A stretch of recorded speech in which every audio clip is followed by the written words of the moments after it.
And now we're going to award the CCL Leadership Excellence Award to the following. And of course, we need your support as your awardee. We need your support to CCL. Okay. Now, the first awardee, we would like to thank, of course, Mr. Grepor Butch Belica. Bishop Grepor. May we call on Bishop Pring, Commodore Oscar Garcia, Leia Pakis, Ma'am Leia Pakis, and Miss Hilda Diligencia, CCL Chairperson.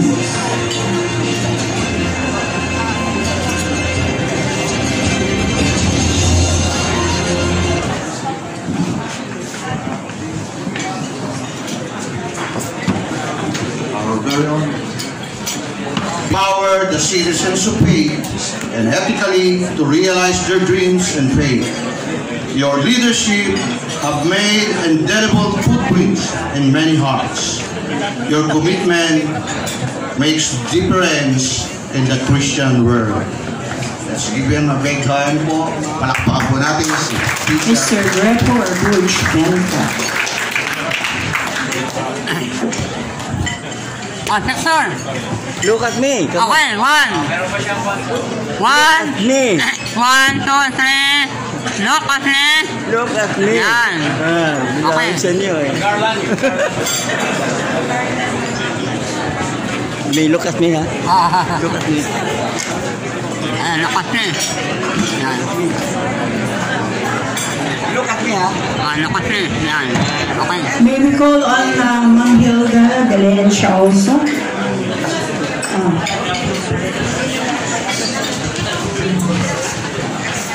Meron daw akong few.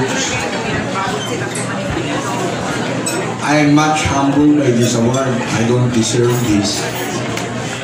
I mean, honestly, ang aking pakiramdam, inawardan lang ko nila dahil matanda na ako. I'm 78 years old. The first time I was invited by Leon O.T. was in 1976 nung ako ay lumaya. Lumaya po ako galing ng Muntinlupa. I was there Muntinlupa, Iwahi for 12 years. Dahil mabait po akong bata. Doon pong nasa Iwahi ako. Now, naimbitahan mo ulit ako nung nawala na ako si Leon O.T. ni Greg Kingson, who became my very, very good friend. And that was already in 1977. Tapos, every year, iniimbitahan niya ako hanggang 1979. Tapos, iniimbitahan niya ako hanggang... Kasi po, pareho kaming Ilonggo. Bisaya Git. So, yun lang ang dahilan. Ngayon naman, may award ako kay Brother Jojo sa Bishop Pring. Kasi yung mga kababata ko po. Yun lang ang criteria kung palagay ko. But I asked him, magsasalita pa ba ako? Kasi wala naman ako inihanda. Dahil alam ko naman, ano nyo lang, pabor nyo lang sa akin. At sabi niya, mayroon kang 3 minutes. Okay, tungo sa 3 minuto, ako naman na magtatanong lang sa inyo. Sabi niyo kasi, mga Kristiyano kayo. At kayo'y ligtas. Saan po kayo pupunta? Kung kayo'y mamamatay dahil kayo'y ligtas. O saan? Sabi mo nga Leia, langis. Ikaw saan? Langit din. Ang magandang example natin si Jesus. Yes. Paano ka pupunta sa langit? Ano po sabi ni Jesus? Dadaan sa, I am the way. Good works? No, I am the way, the truth, and the life. By faith. Nasa kaliwa ho siya, nasa kanan. Okay. Kahit saan siya naroon, ang sabi, siya ay nanampalataya. So ano ang sabi sa kanya ni Jesus, ng ating Panginoon? Sa paradise, hindi sa langit. So, yan po. I want those correction.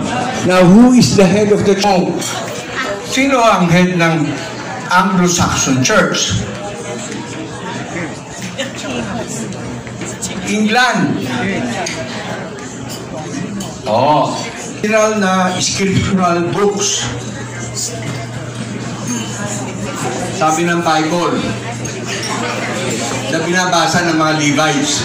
Ethiopia, binawasan ulit, naging 80, ng Romano, binawasan ulit, naging 66. Ang head ng church ng Papa, Roma. Ang head ng church sa England, ang ama ng ating pinagugatan, mga Protestante daw tayo. O doon pinagugatan natin, Anglo-Saxon. Binawasan din. Ang head ng church sa Anglo-Saxon, sino ang pinakahuling bansa na naging Christian country? Russia. Before the end of the millennium, the first millennium, na ibinalit doon sa 10 tribes. So those are things that we need to study. Ano po? Kasi baka bumalik ng Panginoon Jesus dito. Nandito na kami, bumalik na kami ulit. Titingin kami sa taas. Kaluluwa pa rin kayo. Anong ginagawa niyo sa langit? Ay po, salamat. God bless you. Okay. Patron Ron.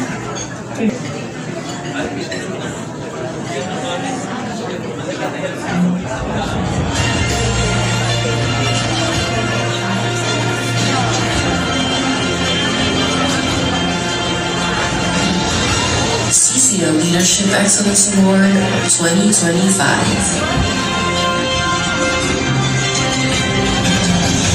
Capital Christian Leadership proudly presents the CCL Excellence Awardees 2025. Grumper Butch Belica, Sunny Belmonte, Nancy Chongbian, Minardo R. Jimenez, Attorney Joey Lina, Rene E. Madarao, Samuel Pagdelao, Cecilio K. Pedro, Peter Tanchi, Gary Valenciano. The Capital Christian Leadership congratulates the recipients of CCL Leadership Excellence Award. Leadership is unlocking people's 57th anniversary.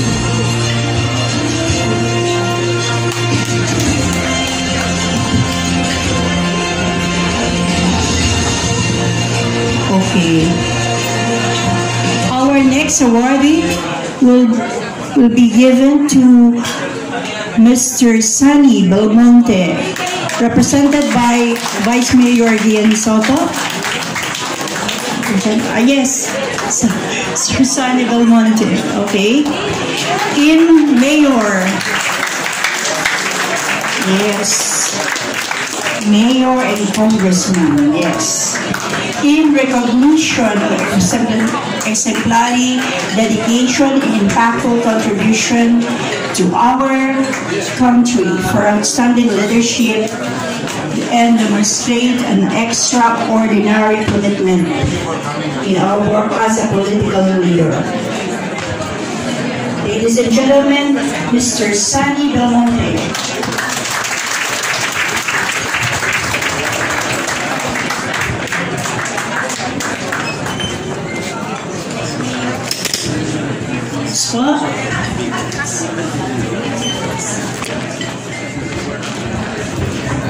Okay, we're going to present the plaque.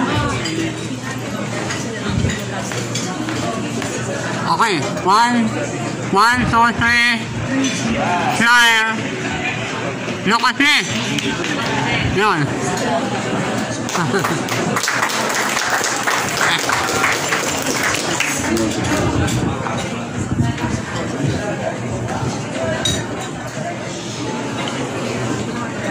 Alam nyo,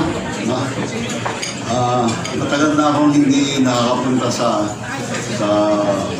ganitong klaseng pagsasama, no? Dahil siguro, dahil nagsimula yung mga kulong-kulong tayo ng araw sa bahay, ng kalabas, ano? And pagkatapos tuloy-tuloy na, no? And until dumating nga si Reverend Jojo at tinibita ako, and I'm very happy. Hindi naman yung sinasabing may bibigay kayong kahit ano, ha? Sabi niya, magpunta ka rin ng libre breakfast.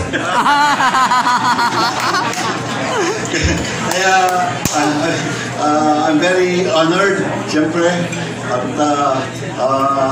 magkukumpisal ako mamayang gabi bago ako matulog. At ang aking model dito, itong kaibigan ko si Vice Mayor Gian Soto, ito, minuto nagdadasal yan. Kahit na hindi tinatakot ng asawa, dadasal pa rin. And I think he's a model of being a good government official. No? Para sa akin naman, matanda na ako, no? At believe it or not, hindi, swipe ko kawa ako, 78.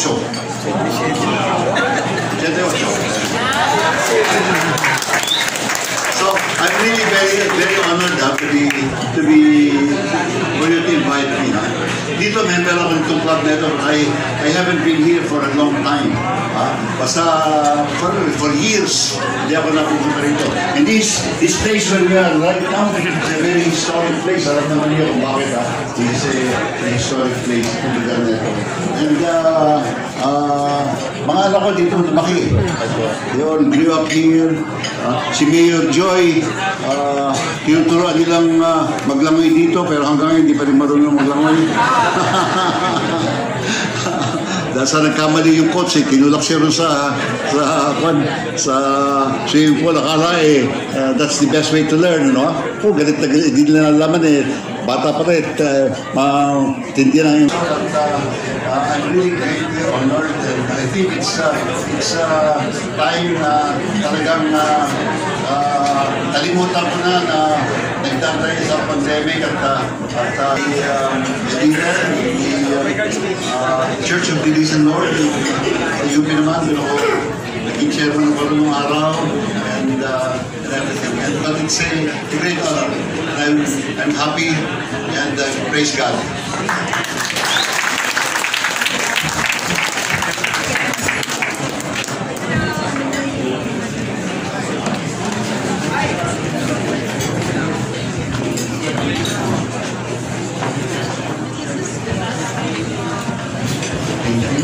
Our former House Speaker, Sonny Belmonte.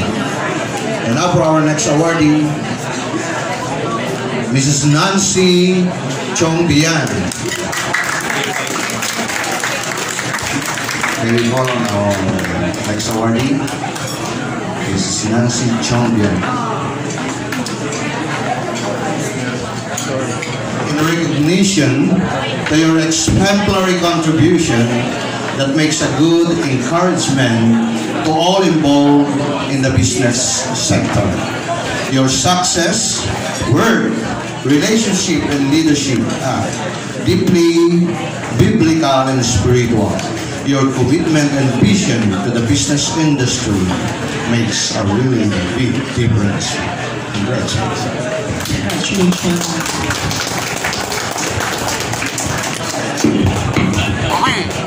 Okay, 1, 2, 3. Okay, pasa. 1, 2, 3. Look at me. Okay. Thank you. Quiet lang po sandali. Quiet lang po sandali. I thank God for considering me worthy and appointing me to receive this Excellence Award. I consider myself isang baliwala, isang babae na masunod din lang sa asawa. Subalit, dahil sa mga magulang ko na who love the Lord, who were very good Catholics, they were good Catholics. Napaka-importante pala ng example ng magulang. Dahil lumaki ako ng ganon. The Lord is right. Heaven and earth will pass away, but not a single dot in His word will pass away. The Lord said, I know those who love me. Do you think God loves you? Please raise your hand. Then, the Lord is speaking to each one of us today. Ito po yung napaka-importanting verse na gusto niyang sabihin for such a time as this. Malapit na po talagang end times. May nakatutok na rin siguro nuclear sa bansang Pilipinas. Handa na po pa tayo? Yesterday, I was talking to the architect nung aming tomb. I was happy to design it. I prepared some bronze na angels to surround it and the cross of Jesus Christ.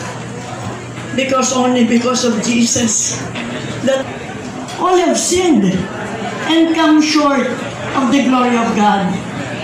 If you will admit that, that's humility. Salamat sa pagmamahal, sa grace ng God the Father. Salamat sa sakripisyo ni Jesus Christ.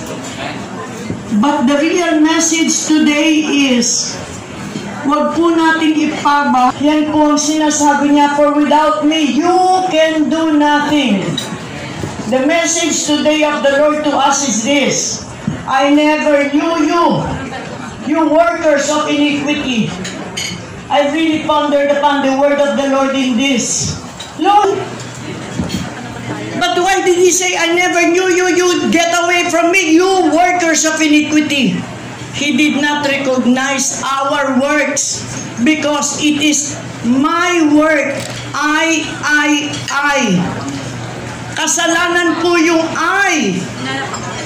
Nevertheless is the prayer.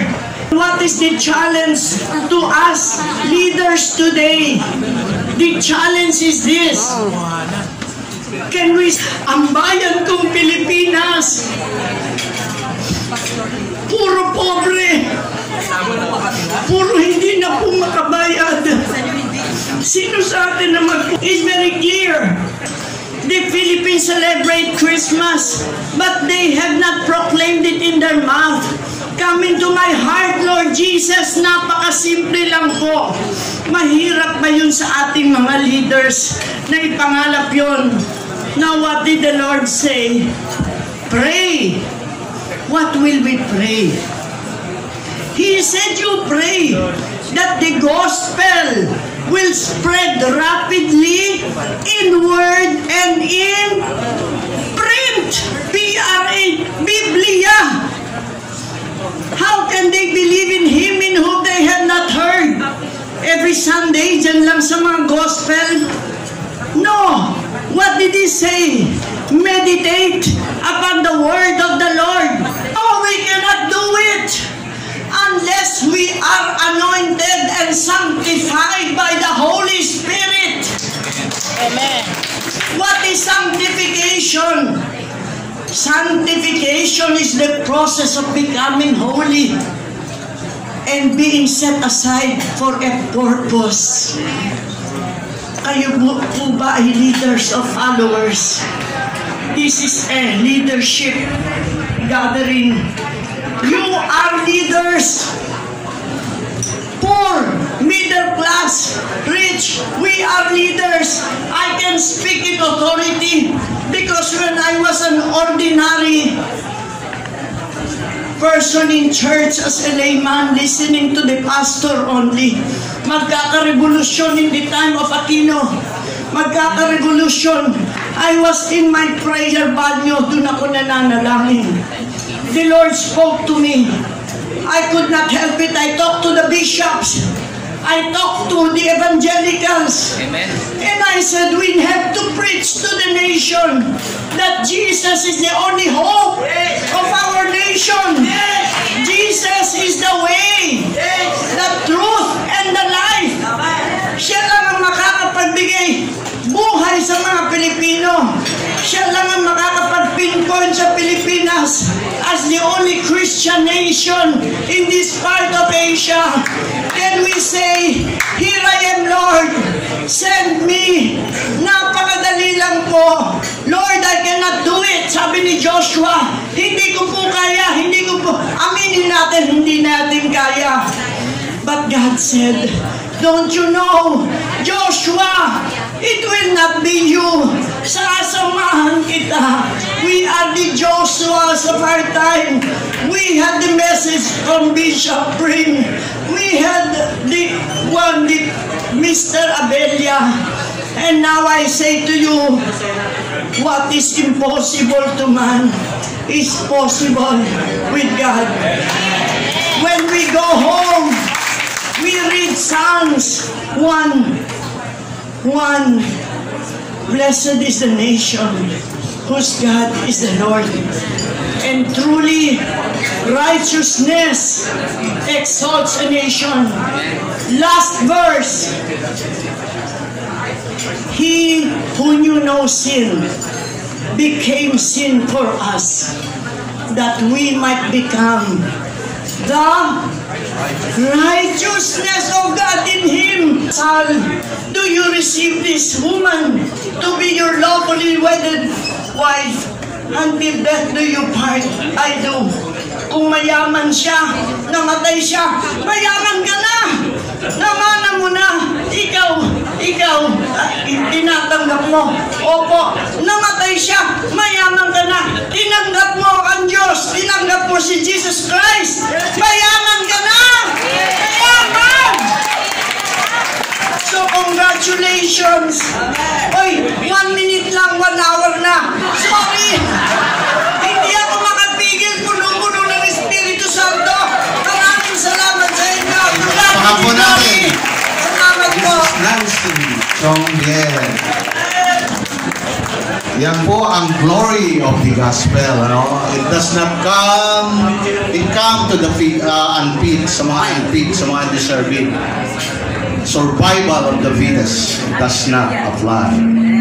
Okay. Thank you, ma'am. Our next awardee is no other than Mr. Rene Evangelista Madaran. For outstanding in environmental management and stewardship, your excellence in prioritizing environmental sustainability initiative to reduce environmental issues is a great advantage to our planet. Your excellence, contribution, professionalism, and action and positive income to our community. Ladies and gentlemen, Mr. Rene Evangelista Madaran.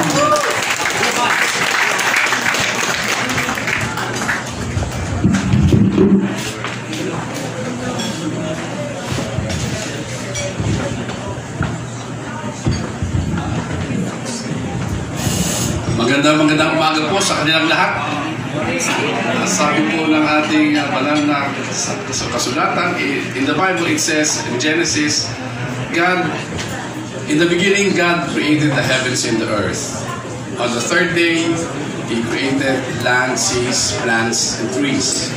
On the sixth day, He created man in His own image. And God said, and saw that His creation was very good. God gave man a special role on this earth to be good stewards and managers of His creation. Let us be caretakers of Mother Earth, and Mother Nature will take care of us. There is an inconvenient truth. There is global warming, there is climate change, and the best natural solution is to plant. And what plant to plant? Kawayan po, kawayan. Bamboo. Bamboo. As Executive Director po of the Philippine Bamboo Industry Development Council, we are promoting and advocating the planting of bamboo in all parts of our country and of the earth. Being the fastest growing plant on earth, it produces oxygen more than any other plant and absorbs carbon dioxide more than any other plant. Kaya sa CCL po, Christian Capital Leadership, maraming salamat po. I feel very honored and humbled. So, mula po sa aming iglesia, Kamuning First United Methodist Church, nakasama ko po si Bishop Rudy Juan. Maraming salamat po. And talaga pong this is a very, I'm really humbled being in the roster and being with prominent personalities like all of you. Maraming salamat po. Mambuhay! A big hand of applause for our environmentalist and awardee of CCL, Mr. Rene Matar. Okay.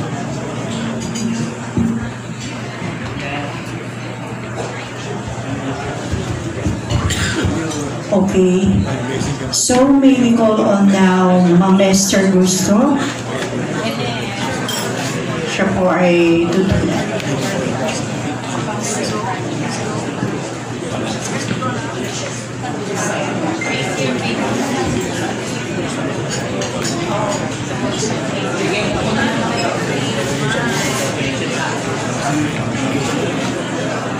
Our oldest member.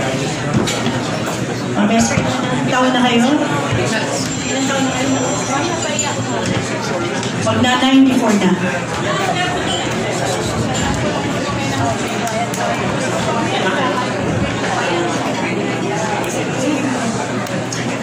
You know, I was inspired when our speaker said, yung mga old daw ay hindi useless. They should still be, they need wisdom. Salamat Lord. I'm one of them. And this is still February, Love Month. I like this because I have a poem about love. And I'd like to dedicate this to all those who have received awards or excellence. This is entitled Tribute or Ode to Agape Love. Though I become rich, like the Crossos, King Midas, Rockefellers, Howard Hughes, Paul Getty, and even Bill Gates combined, and have not love, I have nothing. Though I become powerful, like Nebuchadnezzar, Alexander the Great, Charlemagne, and Napoleon put together, but have not love, I have nothing.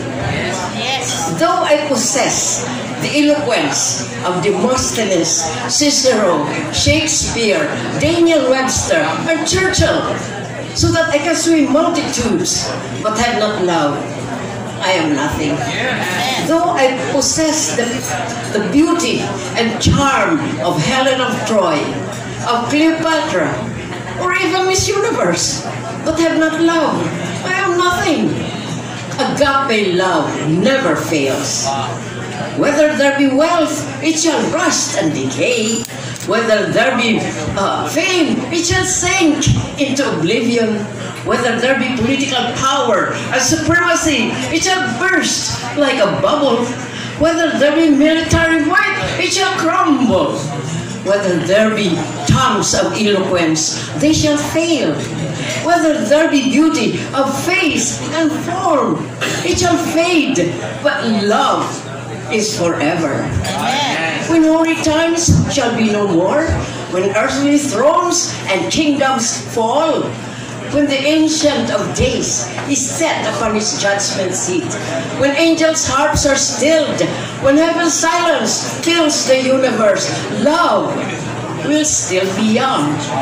When the last plane has made its flight, the last satellite circled the globe, when the last rocket has been launched, when the debris of the melting cosmos is swept by the fiery tempest of God's wrath, when the new heaven and the new earth shall leap from the matrix of the ages, love will still be at its infancy. It shall never grow old, never fade, never decay. It is life's superlative goal. It is divine. Therefore, my beloved brothers and sisters, whatever we do, wherever we go, let us make agape love our aim. Amen.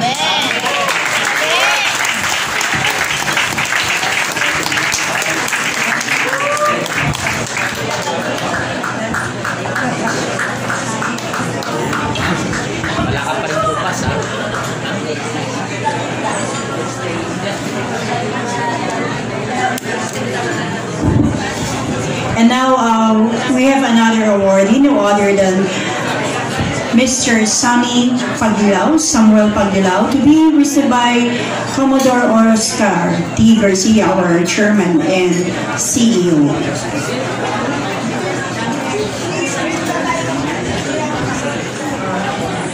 Sir Bishop Pring,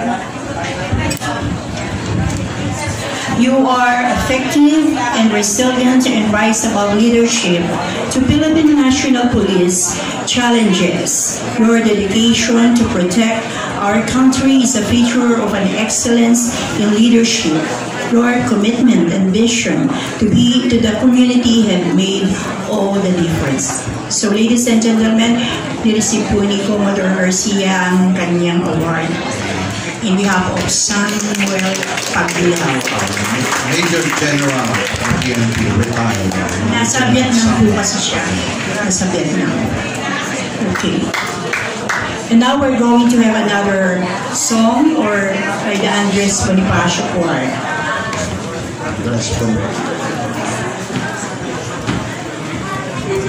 Muli, ang sampang pagkalang bilang. Okay. They will sing Bayang Ko. And everybody will sing. We choose that song.